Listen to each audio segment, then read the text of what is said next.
Hi, I'm Callie Mercer, and for most of my life, I was the family disappointment. The one who never married, never gave my parents grandkids, never fit their picture perfect mold.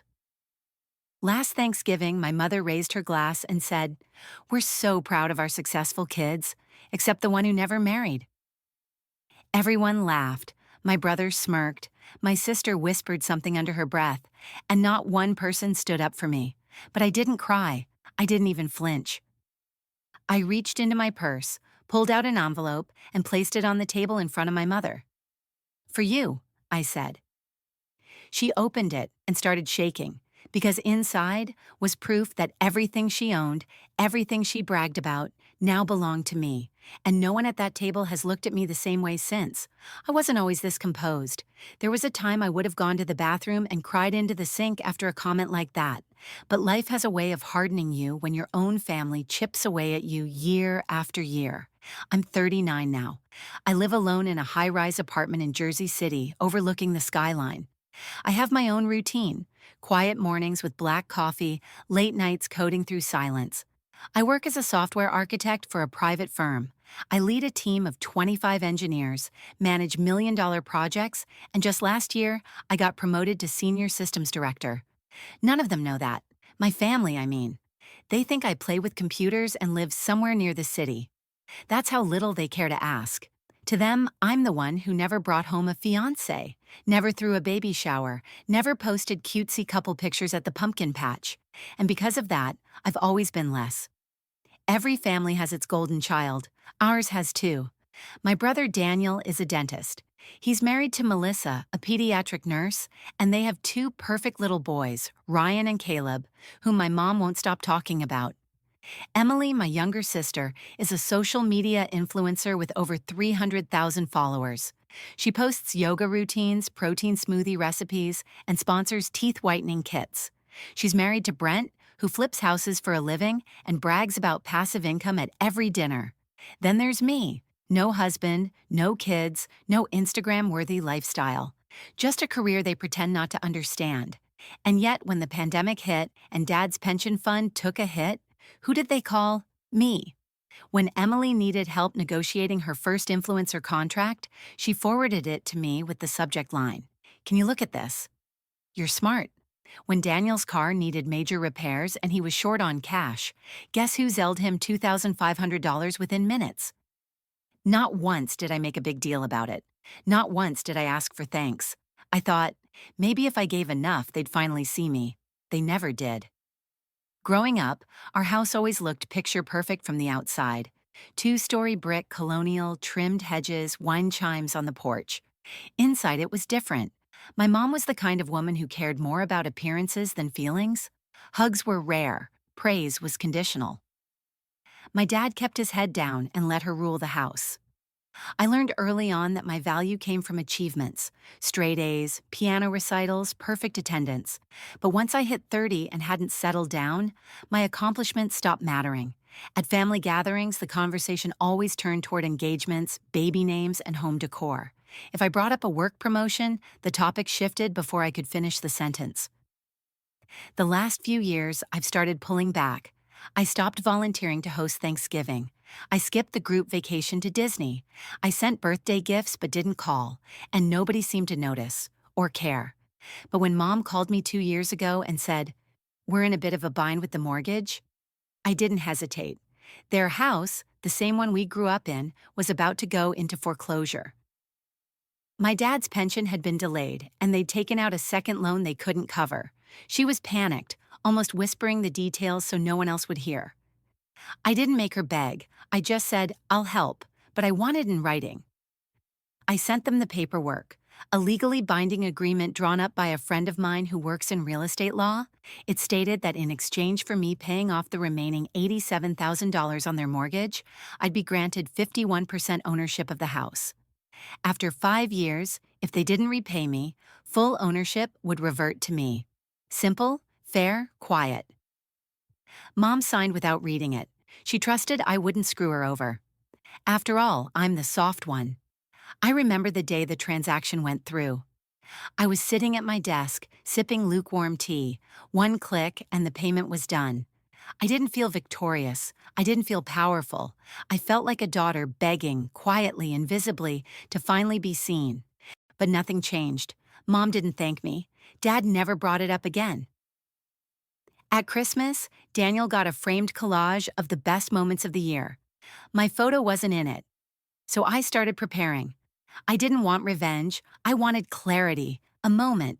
One moment where they'd have no choice but to look at me and see everything they ignored.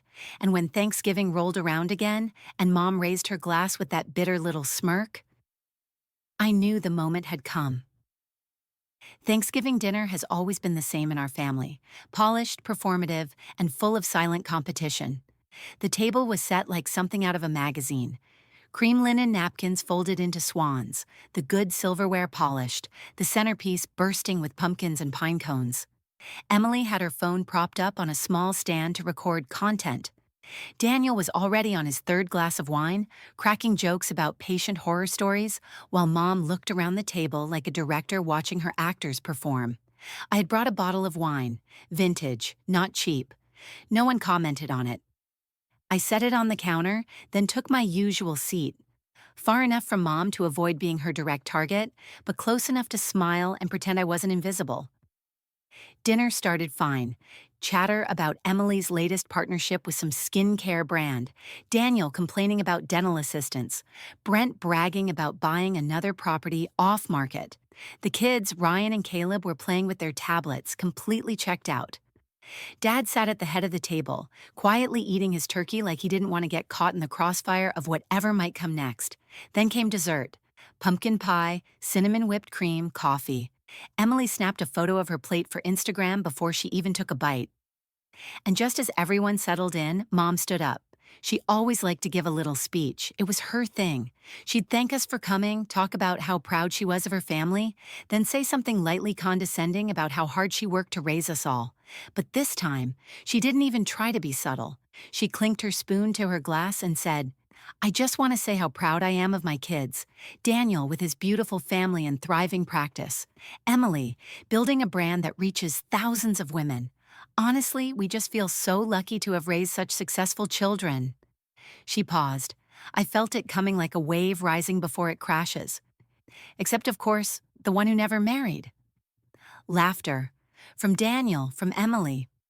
Even Brent let out a snort. No one looked at me except Dad briefly, and even he looked away just as fast. I could hear the blood pounding in my ears. My cheeks were hot, but my hands were steady. I didn't say a word. I didn't ask what she meant or try to defend myself. I'd spent years doing that, only to be met with eye rolls or worse, pity. That was the moment I'd waited for. Not in a vengeful, scheming way, but in a quiet, calculated way that only people who've been consistently dismissed understand. Because I had come prepared. Without a word, I reached into my purse, the one they always mocked as being too businesslike for dinner, and pulled out the envelope. It was thick, sealed, clean.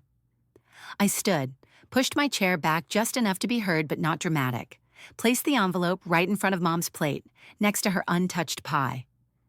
"For you," I said, just like that. Everyone froze. Emily looked up from her phone, confused. Daniel narrowed his eyes like I'd dropped a dead mouse on the table. Mom's smile twitched. She looked from the envelope to me, then back down at it. "What is this?" she asked. "Just something I thought you should finally read." She peeled it open. Her fingers trembled as she slid the documents out.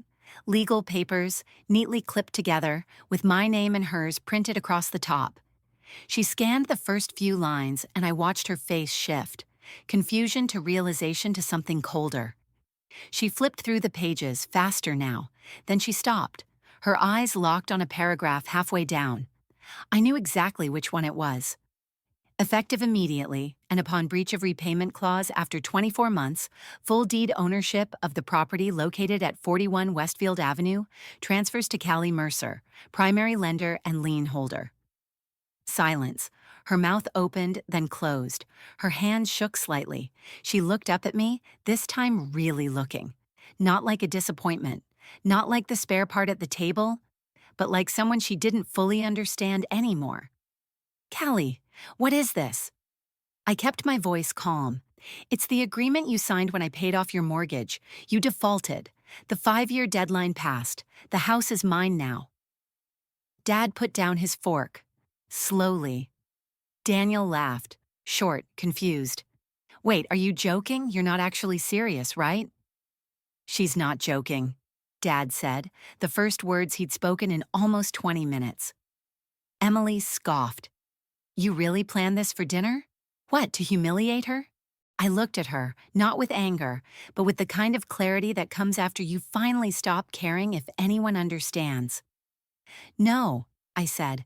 I planned it because I was tired of being humiliated by her. Then I sat down, crossed my hands in my lap, and waited. For once, the table was quiet. No one knew what to say, but I did, because for the first time in years, I didn't feel small. I felt seen. I didn't need to raise my voice. That was the part that stunned them the most. No screaming, no crying, no dramatic walkout. I didn't storm from the room or throw accusations. I just sat back down, lifted my coffee to my lips, and let the silence work harder than any argument ever could. Mom was still holding the papers like they might rewrite themselves. Her hands, those same hands that used to comb my hair so tightly it made my scalp ache, were trembling. Her mouth opened once or twice, but nothing came out. That was new. My mother always had something to say, a retort, a dig, a correction. Not this time. I glanced toward my dad. He wasn't looking at me. He was staring down at his plate, shoulders hunched like he could feel the weight of everything finally catching up. He knew. Of course he knew. He was the one who'd pulled me aside after the refinancing and said, I'm sorry we had to ask you, sweetheart. Your mother would never admit it, but we're grateful. But he never said it again. Never defended me. Never asked how I was holding up. And now here he sat, caught between the woman he's always followed and the daughter he let disappear in silence. Emily spoke first. This is messed up, she said, leaning forward. You ambushed her, at dinner. What kind of daughter does that? I met her eyes. The kind of daughter who kept this house out of foreclosure. The kind who gave quietly, got mocked publicly, and decided not to take it anymore. Her cheeks flushed, not from guilt but from indignation. She looked at Brent for backup, but he was scrolling on his phone, pretending not to be involved. Daniel leaned back in his chair. Okay, but seriously, what do you expect us to do? Bow down? Thank you for being a landlord now? No, I said calmly. I expect you to remember this moment the next time you open your mouth to laugh at me. Mom finally found her voice. You're doing this for what? To prove a point? To shame me in my own home? I tilted my head slightly. It's not your home, Mom. Not anymore, that's the point. It landed like a slap. Her posture stiffened. She looked around the table, like someone had just stolen her script mid-performance and left her to improvise in front of a live audience. And maybe that was what made it so unbearable for her. This wasn't how things were supposed to go. In her world, she was the matriarch, the one who held the family together, who earned respect without having to give it. She couldn't fathom being corrected, let alone overpowered, and especially not by the daughter she'd spent decades quietly undermining. I didn't need her to fall to her knees and apologize. I didn't even need her to say thank you. What I needed was this: for her to understand that the daughter she had dismissed, belittled, and laughed at was the same daughter who'd had the power to pull the rug out from under her, and chose instead to wait until the moment was just right. The irony was that I never wanted the house. I didn't want to move in. I didn't want to change the locks or pack their things in boxes. I just wanted acknowledgement. Not admiration, not applause, just a simple human recognition of the truth, that I mattered, that my life, even without a ring or a baby or a picture-perfect Christmas card, still had value, but they weren't capable of that. Not then, and maybe not ever. So I gave them something else they would understand: documents, contracts, signatures, facts. I had turned their system against them. Look, I said, after a long pause, I'm not kicking you out. You can stay. Nothing has to change. But this house is mine now, and you don't get to insult me under its roof ever again. Mom looked like she wanted to argue. You could see it in the tight set of her jaw, the way she clutched her coffee cup like she might hurl it across the room. but she didn't say a word. Because even she knew, deep down, she had lost something more than property that night. She'd lost control. And once you lose control over someone you've always dismissed, you start to wonder what else they've been quietly capable of. I stood again, not to storm out, but because I was done sitting in that chair, in that role, at that table. I picked up my purse, straightened my coat, and looked at them, each one of them, for exactly one breath. "You all thought I was the failure in this family?" I said quietly. "Turns out, I was the only one holding it together." And then I walked out, the sound of my heels tapping against the hardwood echoing louder than their silence ever had. I didn't cry in the car. I didn't shake. I didn't even turn on the radio. I just drove. Past the grocery store where Mom used to take me on Saturdays and complain about ungrateful teenagers in the checkout line. Past the elementary school where Daniel once pushed me into the snow and laughed when no one helped me up. Past the church where Emily got married in her perfect white dress while I stood in the back row without a date, watching Mom beam like she'd won a prize. For the first time in decades, the streets felt smaller. Not because they had changed, but because I had. I used to shrink in these places. Now they didn't have the power to contain me. I spent that night in my apartment with the windows open, listening to the hum of the city below and the quiet buzz of my own peace. No texts, no missed calls, just stillness, the kind you don't notice until you've spent years suffocating in noise you thought was normal. The next morning, I opened my laptop and drafted an official letter, simple and factual.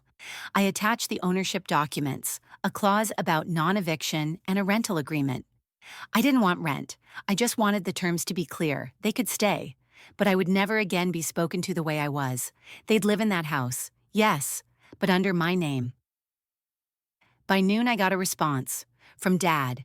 Just one sentence. "I'm sorry we failed you." I stared at that line for a long time. It didn't fix anything. It didn't erase the years of silence, the dismissals, the smug remarks over dinner. But it was the first time he acknowledged something was broken, and that alone felt revolutionary. No word from Mom. Not that day, not the day after. And in a strange way, I expected that. Her pride was a fortress, and I had broken the front gate. She would rather stay in the rubble than admit someone else helped build the walls. But Daniel sent me a text. "So you own the house now. Congratulations, guess money really is power, huh?" I didn't respond, because it wasn't about power, it was about truth. Emily posted something passive-aggressive on Instagram a few days later, a photo of her and Mom drinking tea in the kitchen with a caption that read, "Real queens don't need validation. We build our own." I laughed, not because it hurt, but because it was such a perfect reflection of everything I'd outgrown. Let them have their narratives. Let them play victim to a story they never bothered to learn. I had no interest in arguing my side anymore. I wasn't in the business of explaining my worth. What happened at that table was never about revenge. It was about clarity.